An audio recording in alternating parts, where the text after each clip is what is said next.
When does patience become paralysis? When does loyalty morph into liability?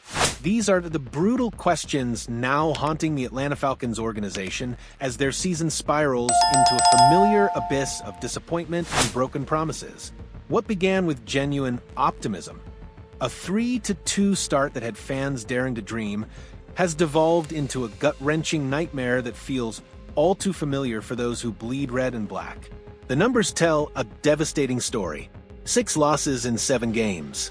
A 4-8 record that feels even worse than it looks. For consecutive defeats decided by a combined 13 points. 13 measly points separating hope from despair. 2 overtime heartbreakers that could have swung either way, but predictably swung the wrong way. This isn't just losing. This is the art of finding creative new methods to rip the hearts out of your fan base week after agonizing week.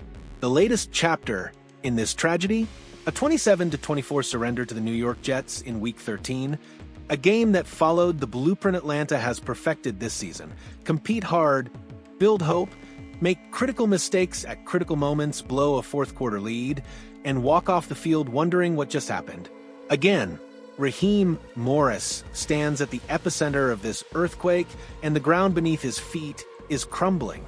The second-year head coach now carries a 12-17 record with the Falcons, expanding to 16-24 when you include his interim stint in 2020. Zoom out further to include his Tampa Bay Buccaneers tenure, and you're staring at a 33-55 career mark, a winning percentage that would make even the most optimistic spin doctor break a sweat. But here's where the story gets complicated, where the anger of the fan base collides with the reality of organizational decision-making. Morris wasn't just any hire. He was the hire after Atlanta interviewed a murderer's row of coaching talent. Bill Belichick, Jim Harbaugh, Ben Johnson, 3 names that still echo through social media like ghosts of what could have been.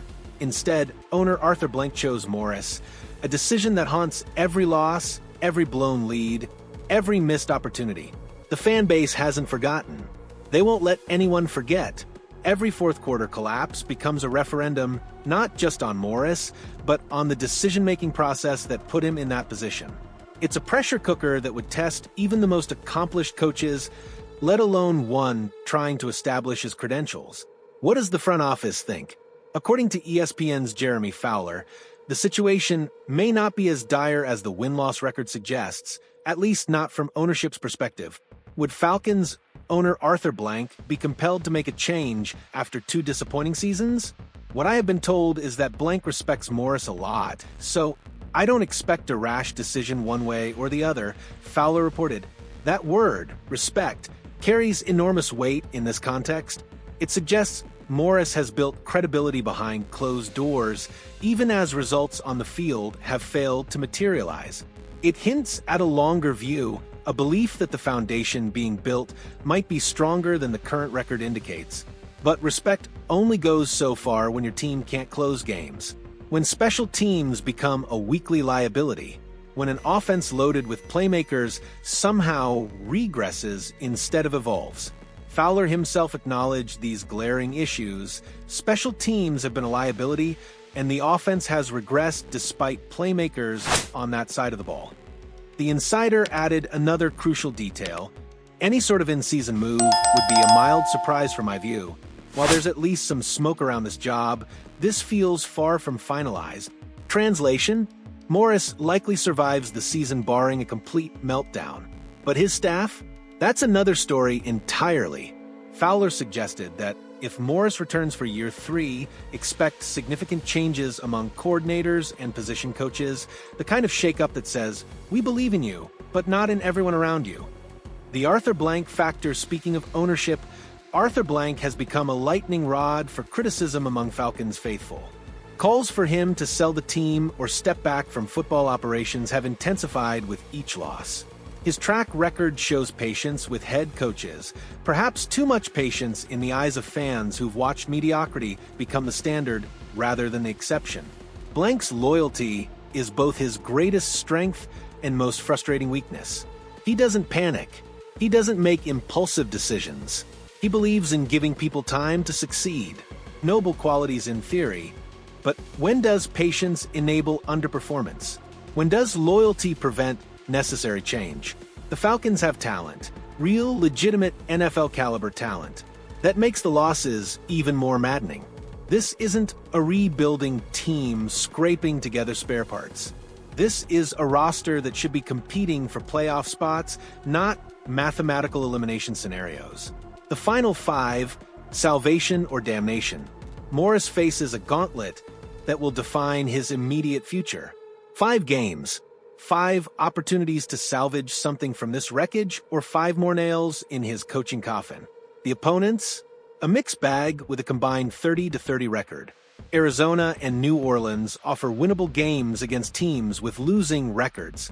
But then come the challenges. A road trip to Tampa Bay, the team that beat Atlanta in Week 1 and knows them intimately. Home games against the Los Angeles Rams and Seattle Seahawks, both dangerous opponents capable of exposing every weakness the Falcons possess. Technically, mathematically, theoretically, the Falcons aren't eliminated from playoff contention. But let's be honest, that's like saying you're technically still in the lottery if you buy a ticket 5 minutes before the drawing. Possible? Sure. Probable? Not even close. So, what does salvaging the season actually mean? Running the table and finishing 9-8 would be miraculous, potentially even playoff-worthy with the right dominoes falling elsewhere. But expecting 5 straight wins from a team that's lost 6 of 7 is beyond optimistic, it's delusional. More realistically, can Morris get to 7-10 or 8-9? Does splitting these final games demonstrate enough progress to justify another year? Or has the damage already been done? The pattern too established, the trust too eroded? The coordinator question one thing seems increasingly clear. If Morris returns, he won't be returning with the same staff. The special teams unit has been a disaster. The kind of weekly catastrophe that costs games and drives fans to madness. The offense, despite having legitimate weapons, has somehow moved backward instead of forward. These aren't just minor issues. These are fundamental failures that suggest either poor coaching, poor scheme, or poor execution, possibly all 3. Morris can survive if he acknowledges these problems and makes aggressive changes. What he cannot do is return with the status quo and expect different results. The question becomes, does Morris have the self-awareness and courage to make those changes? Can he objectively evaluate his staff and make the tough decisions necessary? Or will loyalty to his assistants become the same trap that organizational loyalty to him might represent? Perhaps the most frustrating aspect of this entire situation is the talent disparity between potential and performance. The Falcons have playmakers, they have athletes, they have pieces that other teams would covet, yet somehow the sum keeps coming up less than its parts. That's a coaching problem. That's a scheme problem. That's a culture problem. When you have the horses but can't win a race, you don't blame the horses. You examine the jockey and the trainer. Morris inherited a challenging situation, no question. But he's had time now. He's had resources. He's had opportunities. The excuses that work in year 1 start ringing hollow in year 2, especially when the trajectory points downward instead of upward. What happens next? The most likely scenario, based on Fowler's reporting in Blank's history, is that Morris survives this season unless something catastrophic happens over the final 5 weeks. A complete collapse, losing all 5 games, especially losing them badly, might force Blank's hand. But anything short of that probably buys Morris another year. However, that 3rd year would come with massive pressure and significant changes, new coordinators, new position coaches, new schemes, new expectations. It would be a prove-it year in every sense of the phrase, with the hot seat temperature cranked to maximum from day 1. The alternative, moving on from Morris after just 2 seasons, would represent a significant shift in organizational philosophy. It would be an admission that the hiring process failed, that the vision didn't match reality, that patience has limits even for Arthur Blank. The bigger picture beyond Morris, beyond this season, the Falcons face deeper questions about identity and direction. What kind of team are they trying to be? What's the plan beyond hoping things improve? How do you maximize a window that seems to be closing before it ever fully opened? These aren't questions with easy answers, but they're questions that demand honest examination. The NFC South remains winnable most years. It's not some gauntlet of super teams. Yet Atlanta consistently finds ways to underachieve, to snatch defeat from the jaws of victory, to make the simple complicated and the complicated impossible. That's a culture issue. That's a mentality issue. And those problems run deeper than any single coach or coordinator. So, where does this leave Raheem Morris and the Atlanta Falcons?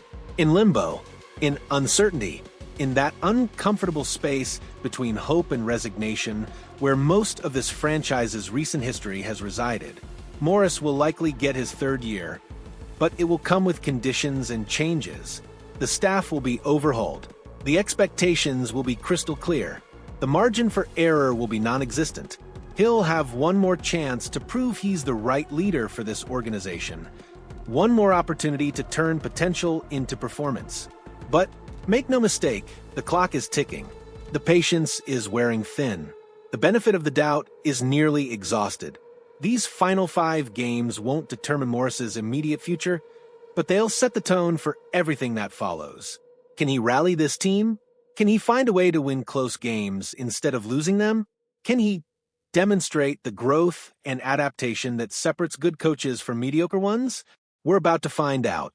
And for Falcons fans who've endured so much disappointment, who've watched so many promising seasons dissolve into familiar frustration, the answers can't come soon enough. What do you think, Falcons faithful? Does Morris deserve another year? Or is it time for a complete reset? Drop your thoughts in the comments below, and don't forget to hit that like button if you're as invested in this team's future as we are. The next 5 weeks will tell us everything we need to know. Let's watch it unfold together.